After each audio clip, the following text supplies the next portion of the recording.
चेला चेहटू लागत कि चिलम धुकू धुकू पियाला से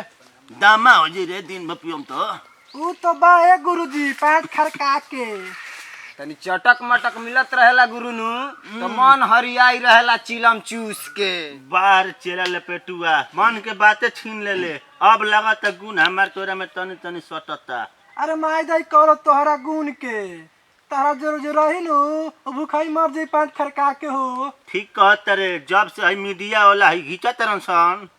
बाबावन सन के सब बदनाम करके पोल पट्टी खोल देले बड़न सन हमनी के भूख मरिए धर ले लेता। अब ना पियब भिक्सिया रम मुर्गा मीट खा के चिलम चूस के माल तो सब नोटबंदी में बंदी कर दे मोदिया हैं का करबे परोटियो भेटा तन मंदी में का करबे हई चिलम ना धरेबे तो सिगरेट के फूंकल जाओ ना तो माथा अबर हैंग करी नु तो दोनों चलन के मुड़िया लड़ा के हम फोड़ देंगे। ए गुरुजी अब काल से हमार नौकरी को रिजाइन मार देनी हम ना आइम काल से नौकरी करे। सारा चेला चेला इसकी झमेला रे ते तो जल्दी पार्टी बदलता रे महागठबंधन में ना साता चलत रही हमनी के का करी जर तार चेलागिरी में गुरुजी तो मेहरानू के छागल बेच देनी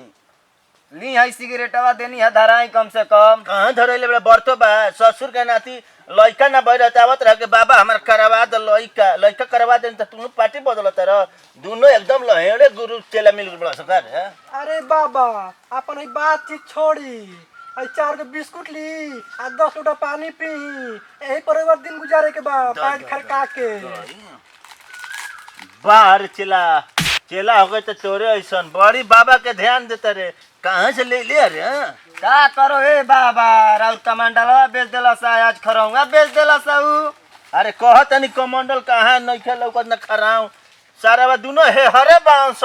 हमार बुझाता कि लंगटवा का बेच दे बसरे का करी साला चेला बने से पहले चोरी चकारी करत रही ओही में पेट उससे अच्छा भरत रहे बाबा आज रौरा संगे चलतनी तो एगो बतसो को दुलम बानी तो सुनो से दोनों जाके कल प्रवचन करम हम आ जाके टेंट बाजा समय ना सब कह दियो सन आ 20-25 को मोला फसैया से तब नो झोरा भरी कल प्रवचन होई ठीक बा ठीक। हां ओम पीक पाक बुम ओम पीक पाक बुम ओम पीक पाक ओम। ए भाई लोग ई क्या करतन बाबा 2 घंटा से हमनी बैठल बाई जब तक सत्संग ना होई कब होई सत्संग बाबा 12 के ऊपर चल गिलो मार दे में तो बड़ा के घुम जे उतर में की तूहे मार देबो हमार बाबा डायरेक्ट भगवान से कॉन्फ्रेंस के लिए बड़े 1000 एकड़ पर दान पेटी में डाल के तूहे कैसे मार देबो के चला चहटू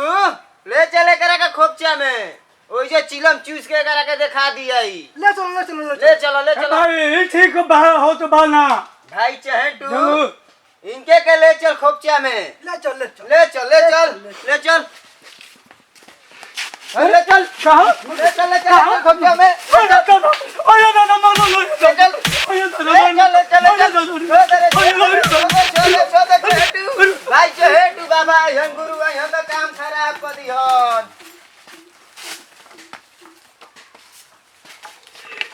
तारा लगे आना ठीक नहीं के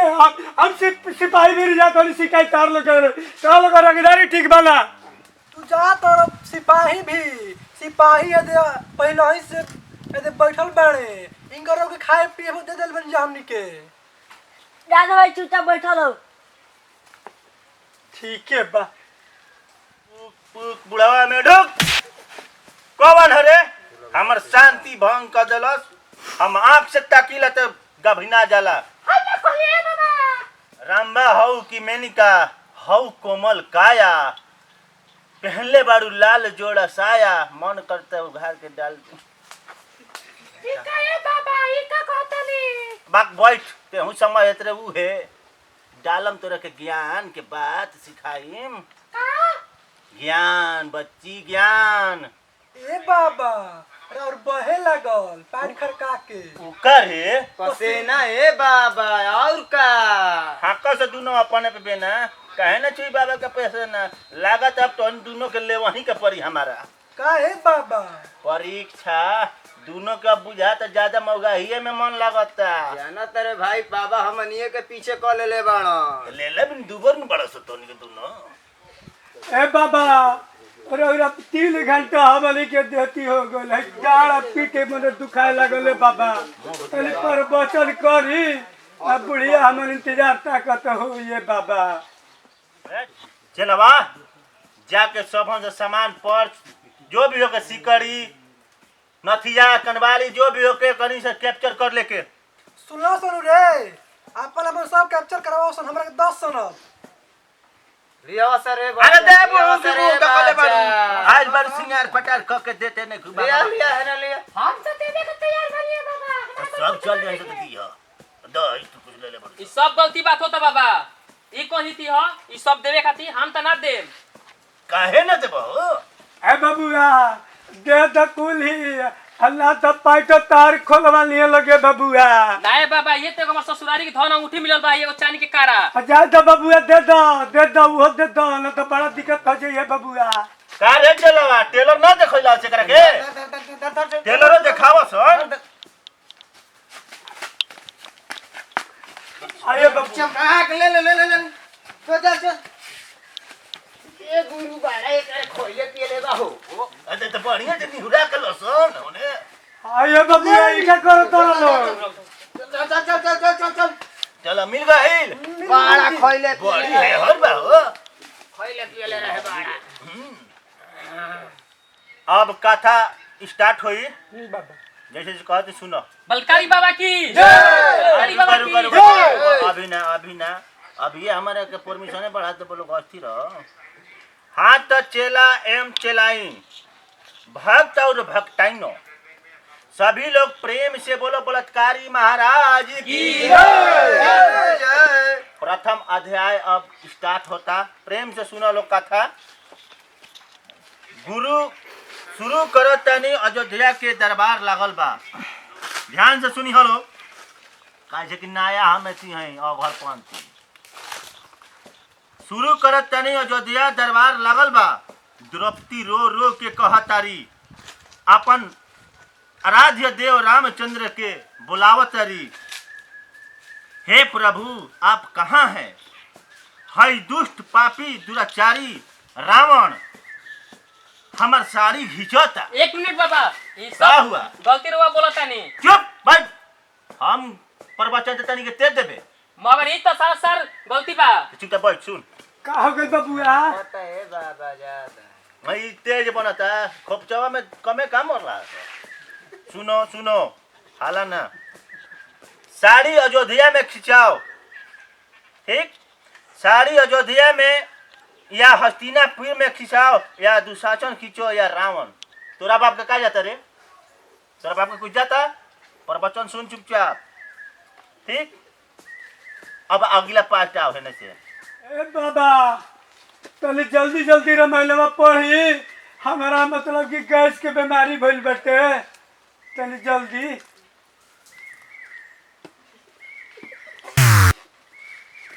कहा तनी सर कौन मुरई खा के आइल बा का करी काले खइले रही भय में गैस छोड़ता है तू चुप रह सदुनो तोरा बुझाता ही हमारा पर डाउट कइले बड़ा सन चोरी चकारी साला ईमानदारी से कमाइल चाहत नहीं छोड़ के ती हमारा अंगुली कइले बड़ा सन तले जल्दी जल्दी पढ़ी पूरा मतलब कि महाभारत और रामायण के ते के क देले बनी सब दादी पहले क देली हैं ये रौरा संत बना तनी तो तोरा नजर में लंठ लगत नहीं हम हैं का रे चलवा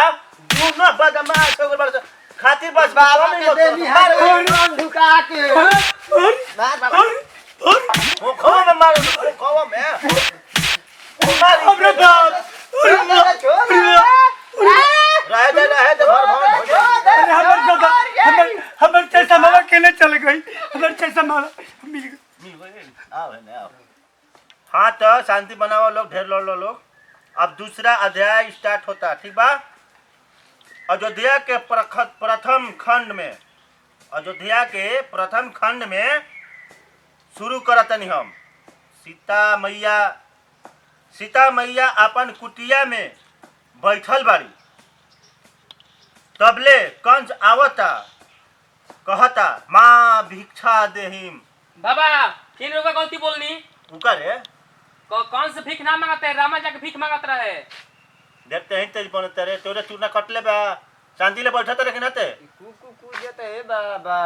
ले पटुआ हां खातिरदारी बांस के ना कले को बार दिहल जा को बार दिहल अरे जा तू कित मार फाड़ धर रे धर भैया धर तो शांति शांति जान दे अब हाला ना रह दो बबुआ काय करता बैठल लोग चुपचाप सुन लोग क्या कर बाबा